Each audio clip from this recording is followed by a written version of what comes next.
Chapter 5 उधार मांगने की कला। उधार मांगना एक कला है। इसमें दाता को न कहने के लिए सोचने मत दो, बस आपका काम हो जाएगा। अपना आर्थिक संकट ऐसे खड़ा करो कि आपको जरूरत तो नहीं है, लेकिन परिस्थिति आपको मजबूर कर रही है। उधार मांगने की सबसे बड़ी खासियत यही है कि उधार लेने वाला केवल एक बार मांगता है और उधार देने वाला बार बार मांगता है। उसकी आंखें छलछला आती है, जैसे वो अपना दिया हुआ पैसा नहीं बल्कि भीख मांग रहा हो। मैंने अपने दोस्त लालचंद को मोबाइल से फोन मिलाया और कहा, तुम्हारे घर के पास से गुजर रहा था।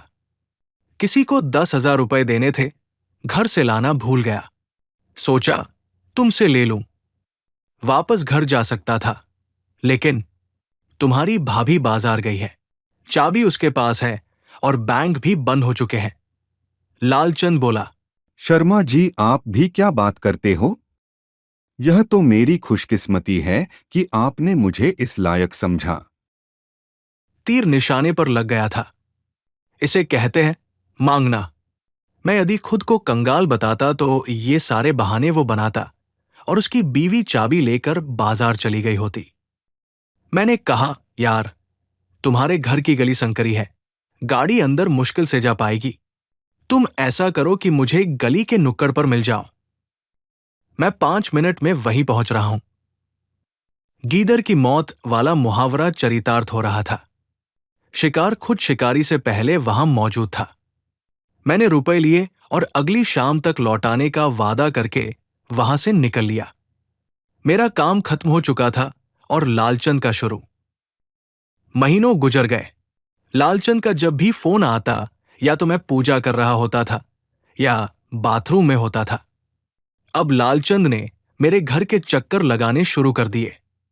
वो मेरे आगे हाथ जोड़कर ऐसे खड़ा होता था, जैसे मंदिर में ईश्वर से कुछ मांग रहा हो। बेचारा भयानक गर्मी में साइकिल चलाकर आता था। जब कई चक्कर लगाने के बाद भी उसे अपने पैसे नहीं मिले तो उसे लगा कि आने जाने में समय और पैसा अलग से बर्बाद हो रहा है। थककर वो अपने घर बैठ गया। बेचारा भयानक गर्मी में साइकिल चलाकर आता था।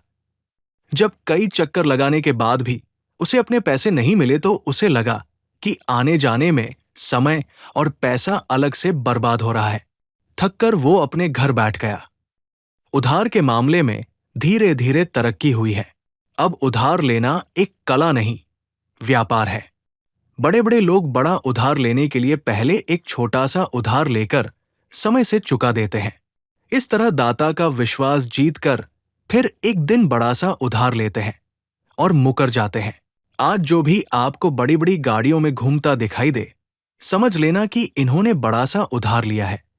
और जो भी आपको पैदल, साइकिल, रिक्शा या स्कूटर पर जाता दिखाई दे, समझ लेना कि उसने अपनी मेहनत का सारा पैसा फाइनेंस कंपनी या शेयर बाजार में लगा दिया है और अब उस पैसे की वापसी के लिए टुकर टुकर निहार रहा है।